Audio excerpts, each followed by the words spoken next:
I'm going to be quoting Mr. Deontay Wilder. We're not going to get that. He, Eddie Hearn, slipped up when he said Dillian Whyte. We all know that's what it's all lead up to. He, Joshua, is going to face Dillian Whyte April the 13th. It's going to be Dillian Whyte. Even Dillian Whyte notes that as well. So that is one of the quotes that Mr. Deontay Wilder has said. Mr. Deontay Wilder is basically saying that he's not going to be facing Anthony Joshua on April the 13th, 2019 because of the fact that Eddie Hearn has gone around saying that the most likely opponent for Anthony Joshua this April 13th, 2019 will be Dillian Whyte. Of course, what Deontay Wilder doesn't mention is the fucking fact that the reason Eddie Hearn is going around saying that that is the most likely opponent that Anthony Joshua will be facing April 13th is because he couldn't get the fight made with Deontay Wilder. He wanted Deontay Wilder to be the guy to face Anthony Joshua on April 13th, 2019. But for some strange reason, Deontay Wilder's team never wanted to show up and have negotiations. For some strange reason, Deontay Wilder's team didn't like the certain offer that Eddie Hearn was offering. They wanted their own demands. See, this is what Deontay Wilder does. Deontay Wilder, he goes around saying that this guy's already set up to fight someone, right? Or this guy is basically trying to fight another opponent, and he's not trying to fight me. And he tries to make it seem like, look, they were never trying to fight me. That's what Wilder's trying to make it seem like. He's trying to make it seem like they were never trying to fight me from the get-go because, look, they have a guy lined up already. But again, Eddie Hearn was trying, way before he fought Alexander Povetkin, he was trying to get a deal with Deontay Wilder's team to face. He wanted Deontay Wilder to face Anthony Joshua this year, September.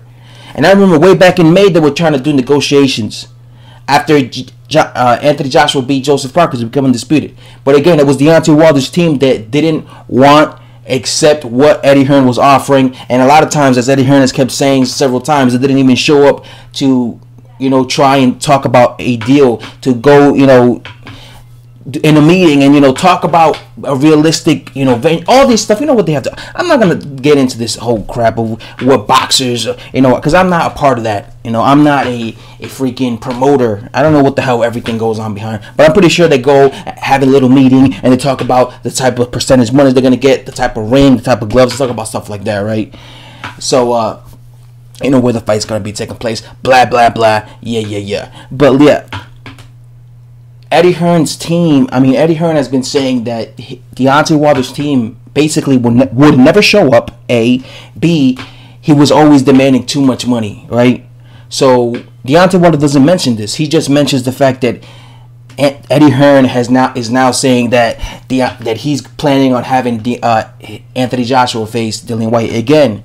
This was the second option. Eddie Hearn was saying if this fight can't be made between Anthony Joshua and Deontay Wilder, then he's going the second best option for Anthony Joshua is Dillian Whyte. So again, Wilder's making it seem like the whole time he was just planning on making Anthony Joshua versus Dillian Whyte, when in reality he was trying to make Anthony Joshua versus Deontay Wilder. I don't understand why people believe that Anthony Joshua would be ducking someone like Dillian Whyte, considering the fact that he is already unified twice. So why would he be afraid to unify with Deontay Wilder? It just doesn't make no sense. But this is the logic of some fans. They go around thinking that Deontay Wilder is the most intimidated fighter in this entire, a lot of people think that Deontay Wilder is a boogeyman. When it comes to boxing, there's a lot of boogeymans. Luis Ortiz was a boogeyman. Deontay Wilder's a boogeyman. When it comes to Dillian Whyte's a boogeyman. For some reason, the heavyweight division is filled with boogeymans because there's always that one fighter that people claim that everyone's ducking. Meanwhile, everybody was ducking Luis Ortiz, but Wilder fought him, right? Everybody was ducking Deontay Wilder, but Luis Ortiz fought him, right? So clearly, not everyone's ducking everyone, but in the boxing fans or heavyweight boxing fans love to think that every heavyweight is a boogeyman for some strange reason. Especially if you're undefeated. Yeah, that's one thing I noticed. If you're undefeated and you're a big puncher, apparently you're a boogeyman in the heavyweight division. Because that's what every boxing fan who's a heavyweight fan seems to label every heavyweight around. They call them boogeymans. But then these guys, fighters, fight them. So how could it be a boogeyman if other fighters are calling him out? You got Dillian Whyte begging. Dillian Whyte's been begging to fight Deontay Wilder, but he's a boogeyman. If that's the case, Dillian Whyte wouldn't never mention Deontay Wilder. Tyson Fury was begging to fight Deontay Wilder when Tyson Fury was active. I remember back in 2013, 2014, he was begging to fight him. Why was, but supposedly Deontay Wilder's a boogeyman. He's a big puncher. Everyone's afraid of him. Why was Tyson Fury begging to fight him 5 years ago? So you have to think about that. But for some reason, Deontay Wilder's this big boogeyman.